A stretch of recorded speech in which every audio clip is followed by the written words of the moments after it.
Good morning, Virgo. There is something happening inside this person right now. Something significant. Something that has been building toward a reckoning for longer than either of you may realize. And that has now arrived in its full and unavoidable form. Welcome.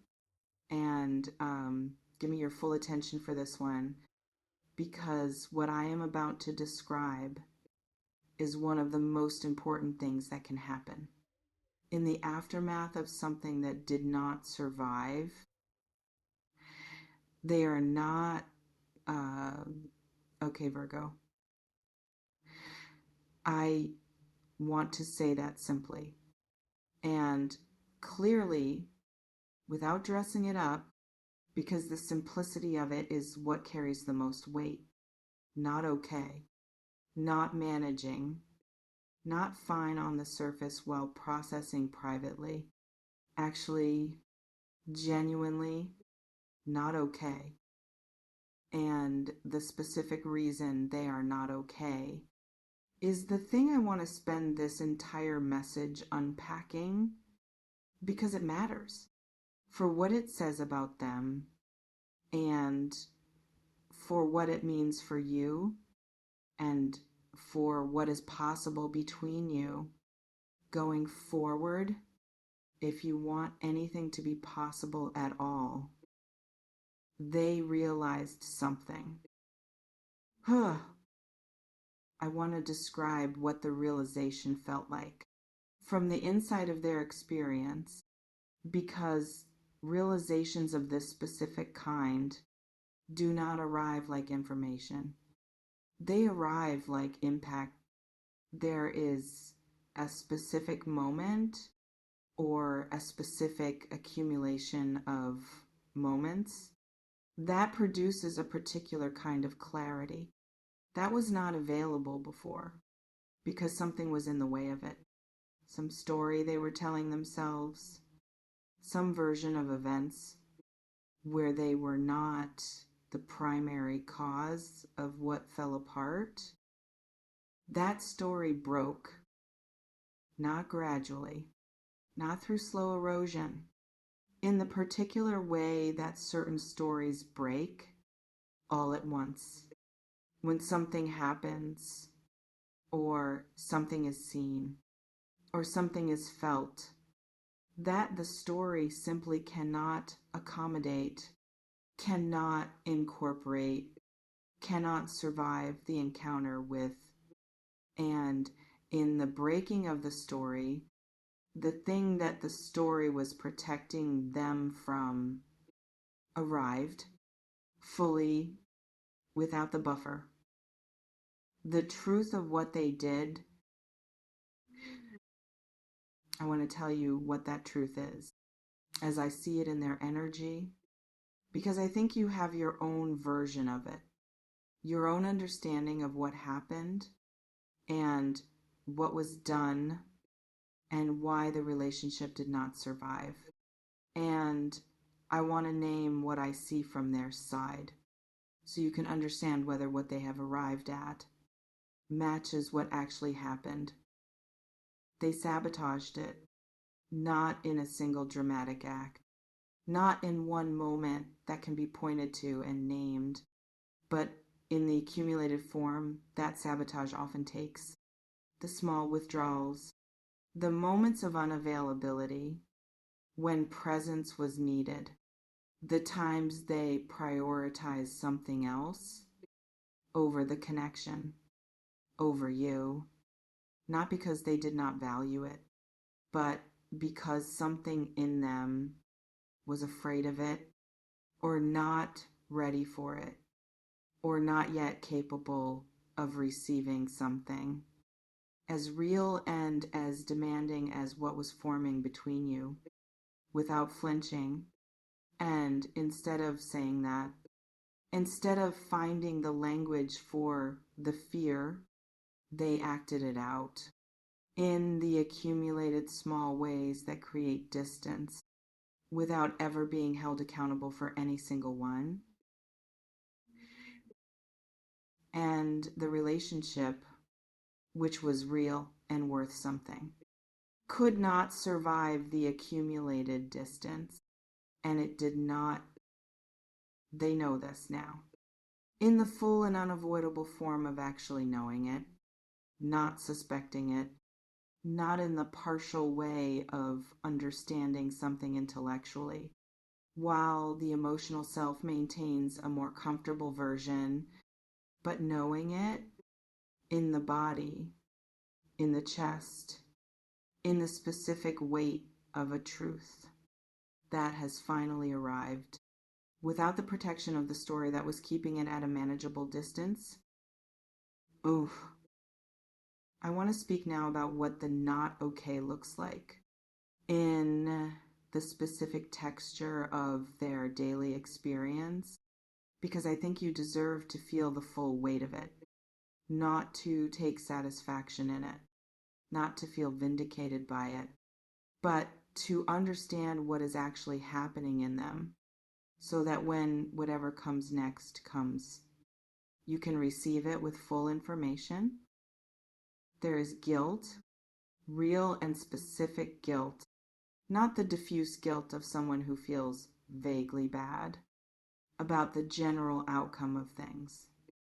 The specific guilt of someone who can now see exactly what they did and exactly what it cost, and who has to live with both of those things simultaneously without the protective story to make either of them more bearable. There is grief for what was lost, not the abstract grief of someone who recognizes that something good ended.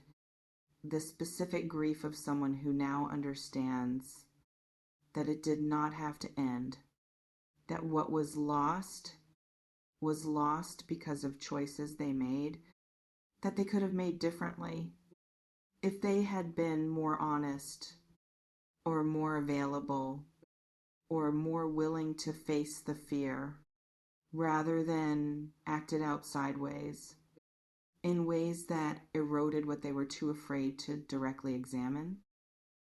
And there's something else underneath the guilt and the grief, something quieter and more significant, a desire to do something different.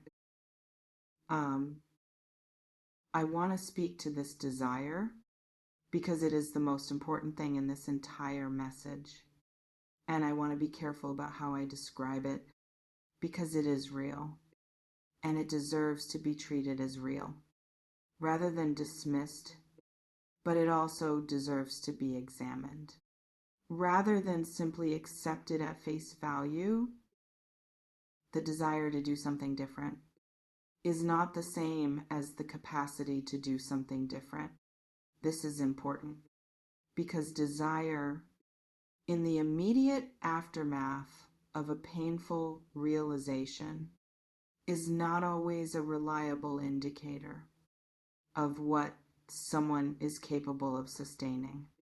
Once the intensity of the realization has faded into the ordinary texture of daily life, where the patterns that created the problem still exist and still operate, unless something has genuinely changed in how they relate to those patterns. The desire is real. I am not questioning that. What I am asking you to hold alongside the desire is the question of what they are doing with it. Whether the realization is producing action of the specific kind that would change what is possible going forward, or whether it is primarily producing feeling, which is important, but not sufficient. I want to come to you now because I have spent a significant amount of this message on them and on what is happening inside them. And that is right and necessary. But you are the person this message is for. And and I want to give you something that is specifically for you. There is something you need to hear about what their realization means for you, and it is not what you might expect. Their realization does not require anything of you. I want to say that clearly, because I think there can be a kind of pressure that arrives with the knowledge that someone has finally seen the truth of what they did and is suffering for it. A pressure to respond to that suffering in a particular way, to offer comfort or forgiveness or the reopening of something. That closed for a reason. Their realization, as genuine as it is, does not create an obligation in you to do anything with it on their timeline or in the form they might be hoping for. You are allowed to receive this news and sit with it and feel whatever you feel about it and take whatever time you need to understand what it means for you before deciding anything about what comes next. If anything, what I want you to take from this is not a sense of obligation. What I want you to take from this is information. The information is this: the person who sabotaged this has now seen what they did fully, without the protection of the story that was making it possible to not fully see it. That seeing is the beginning of change, not the completion of it, but the beginning. And beginnings, when they are real, deserve to be received with the particular combination of openness and discernment that says, I see what you are beginning, and I will watch what it becomes before I decide what it means for us. I want to close by telling you something about what you deserve in any version of what comes next, whether it involves this person or not. You deserve someone who does not need a relationship to collapse to understand what they had, someone who sees what is in front of them while it is still in front of them and chooses accordingly, rather than realizing too late and returning from that realization, hoping that what was lost can be recovered. Whether this person has grown into that is not visible yet.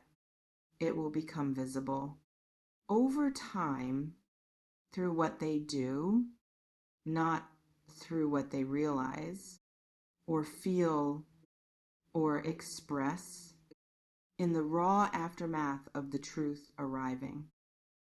Watch what they do with what they now know, and let what they do tell you what you need to know about whether the realization is the beginning of something different or only the beginning of a different kind of trying without the deeper change that trying without change produces. And they are not okay. And that is real. And it matters. But the question is not whether they are okay.